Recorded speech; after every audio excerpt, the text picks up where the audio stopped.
Assalamualaikum warahmatullahi wabarakatuh. Om Swastiastu, Namo Buddhaya, salam kebajikan bagi kita semua. Yang terhormat kepada Ibu Novi Fajriati selaku dosen pengampu mata kuliah Matematika, Ekonomi, dan Bisnis. Sebelumnya, izinkan kami untuk memperkenalkan diri terlebih dahulu. Kami dari kelompok 12. Saya Zia Sasabila Tristarum selaku moderator dan serta dua rekan saya, Diana Suwa Kamila dan Nola Apriani. Kami akan mempresentasikan mengenai materi integral tertentu dan aplikasinya dalam bisnis dan ekonomi. Boleh next? Integral adalah suatu proses mendapatkan fungsi asal dari fungsi yang telah mengalami operasi turunan. Dengan kata lain, integral merupakan kebalikan dari operasi turunan. Secara umum, integral terbagi menjadi dua, yaitu integral tak tentu dan integral tertentu. Pada pembahasan kali ini, kami akan menjelaskan terkait integral tertentu. Integral tertentu merupakan integral dari suatu fungsi yang nilai-nilai variabel bebasnya memiliki batas-batas tertentu. Integral tertentu digunakan untuk menghitung luas area yang terletak di antara kurva Y sama dengan F kecil dalam kurung X dan sumbu horizontal min X dalam suatu rentangan wilayah yang dibatasi oleh X sama dengan A dan X sama dengan B. Integral F kecil dalam kurung X, dx sama dengan F besar dalam kurung X plus K. Di mana ini adalah suatu nilai konstanta. Jika kita mengetahui luasan dari hasil integral tersebut, merujuk pada ilustrasi di atas tadi untuk suatu rentang wilayah tertentu dengan batasan interval vertikal yaitu X sama dengan A dan Y sama dengan B, di mana B itu lebih besar dari A.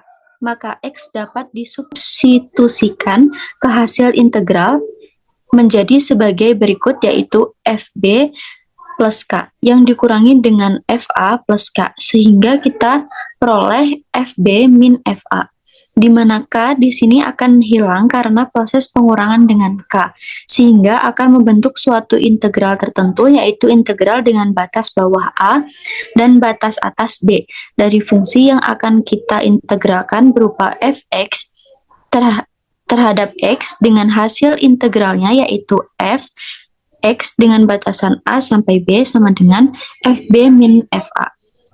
Boleh di next? Selanjutnya yaitu nilai atau harga masing-masing titik yang membatasi tiap subrentang adalah X0 sama dengan A, X1 sama dengan A plus delta X, X2 sama dengan A plus 2 dalam kurung delta X sama dengan A plus N dalam kurung delta X sama dengan B. Selanjutnya akan dijelaskan oleh rekan saya, Diana Zua, dipersilakan. Baik, berikut adalah kaidah-kaidah dari integral tertentu. Untuk A lebih kecil dari B, lebih kecil dari C. Berlaku 6 kaidah, yaitu yang pertama, integral A sampai B, fx dx sama dengan integral dari hasil fx dengan batasan A sampai B, sama dengan fb dikurangi dengan fa. Yang kedua, yaitu integral A sampai B, di mana fx terhadap x sama dengan 0. Lalu yang ketiga yaitu integral A sampai B fx dx sama dengan min integral dari batas B sampai dengan A fx dx. Lalu yang keempat yaitu integral A sampai B dengan K fx dx atau K integral A sampai dengan B fx dx. Lalu yang kelima yaitu integral A sampai B di mana terhadap dua fungsi yaitu fx ditambah gx terhadap x dikurangi integral A sampai dengan B untuk fx terhadap x ditambah integral A sampai B dengan gx terhadap x. Lalu yang terakhir ada integral A sampai dengan C di mana fx terhadap x ditambah integral C sampai dengan B fx terhadap x sama dengan integral A sampai B fx terhadap dx. Untuk salah satu contohnya yaitu untuk A lebih kecil daripada B. Dengan contoh yang pertama, didapatkan integral 2 sampai dengan 5 atau batas bawahnya 2 dengan batas atasnya 5, integral dari X pangkat 4 terhadap X. Maka didapatkan integralnya yaitu 1/5 X pangkat 5 dengan batasan integralnya yaitu 2 sampai dengan 5. Maka akan disubstitusikan untuk masing-masing batasnya, untuk batas bawah dan batas atas terhadap variabel X. Maka didapatkan 1/5 dalam kurung kurawal 5 pangkat 5 dikurangi 2 pangkat 5 sama dengan 1/5 dalam kurung kurawal 3125 dikurangi 32, maka didapatkan hasilnya yaitu 618,6. Lalu contoh yang kedua untuk kaidah integral tertentu ini, untuk kaidah integral A terhadap B di mana fx terhadap x sama dengan 0. Maka contohnya adalah integral dari 2 sampai 2 dikarenakan A sama dengan B untuk kaidah yang kedua ini, dengan integral X pangkat 4 terhadap X sama dengan 1/5 X pangkat 5 dengan batasnya 2 sampai 2 sama dengan 1/5 dalam kurung kurawal 2 pangkat 5 karena disubstitusikan dengan X pangkat 5 lalu dikurangi 2 dipangkatkan 5, maka didapatkan hasilnya adalah 0. Untuk selanjutnya akan dijelaskan oleh Nola. Selanjutnya, surplus konsumen mencerminkan suatu keuntungan lebih atau surplus yang dinikmati oleh konsumen tertentu berkenaan dengan tingkat harga pasar. Fungsi permintaan P sama dengan F dikali Q menunjukkan jumlah suatu barang yang akan dibeli oleh konsumen pada tingkat harga tertentu. Selanjutnya, next.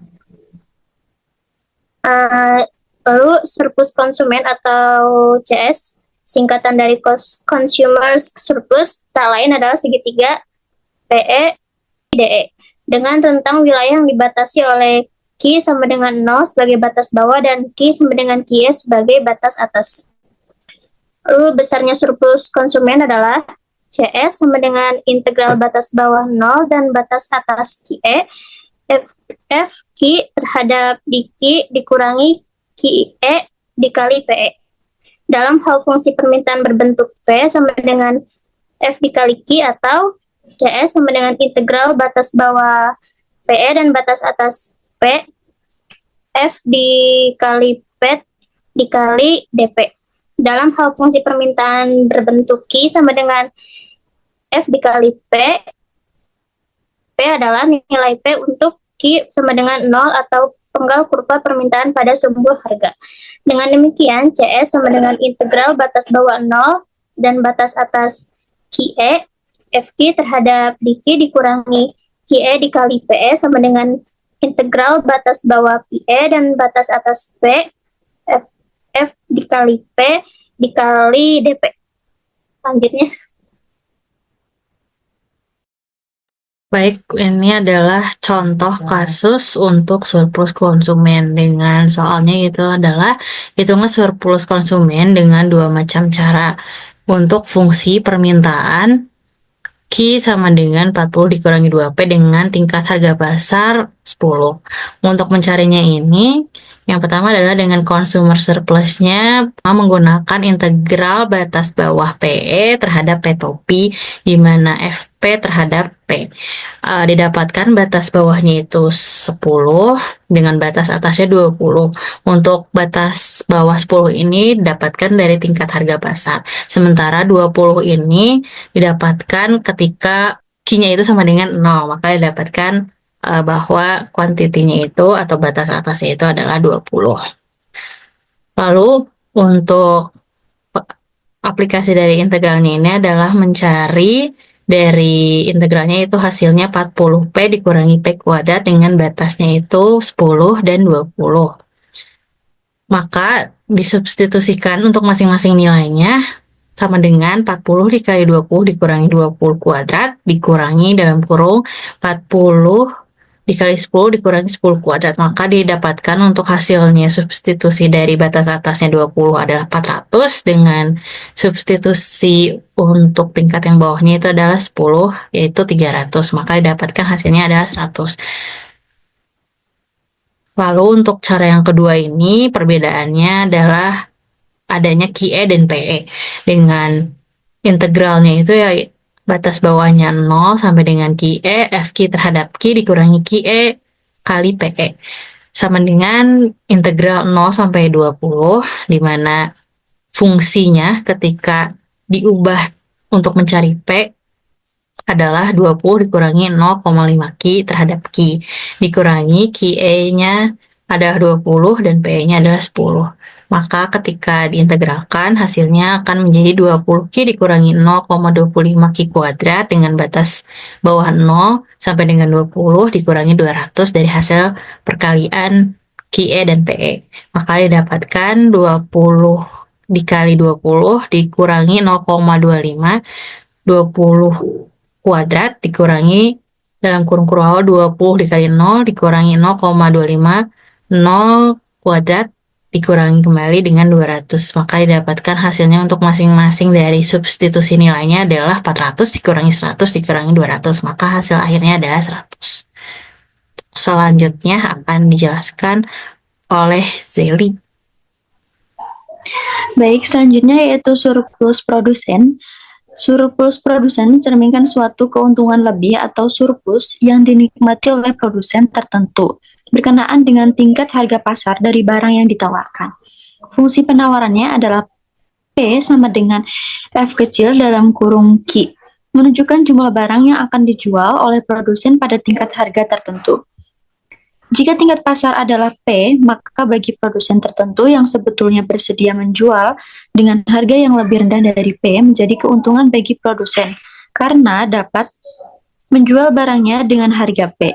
Secara geometri, besarnya surplus produsen ditunjukkan oleh luas area di atas kurva penawaran tetapi di bawah tingkat harga pasar. Boleh di next? Selanjutnya akan dijelaskan oleh rekan saya Nola, dipersilakan. Baik, selanjutnya surplus produsen atau PS singkatan dari produser surplus. Tak lain adalah segitiga PE dikali DE dengan rentang wilayah yang dibatasi oleh Q sama dengan 0 sebagai batas bawah dan Q sama dengan QE sebagai batas atas. Besarnya surplus produsen adalah PS sama dengan QE dikali PE dikurangi integral batas bawah 0 dan batas atas QE FQ terhadap DQ. Dalam hal fungsi penawaran berbentuk P sama dengan FQ, PS sama dengan integral batas bawah P dan batas atas QE, FP dikali DP. Dalam hal fungsi penawaran berbentuk Q sama dengan FP, P adalah nilai P untuk Q sama dengan 0 atau penggal kurva penawaran pada sumbu harga. Dengan demikian, PS sama dengan QE dikali QE dikurangi integral batas bawah 0, batas atas QE, FQ terhadap DQ sama dengan integral batas bawah P dan batas atas QE, FP dikali DP. Selanjutnya dia. Baik, untuk contoh kasus dari surplus produsen ini adalah seorang produsen mempunyai fungsi penawaran P sama dengan 0,5 Q ditambah 3. Berapakah surplus produsen bila tingkat harga keseimbangan di pasar adalah 10?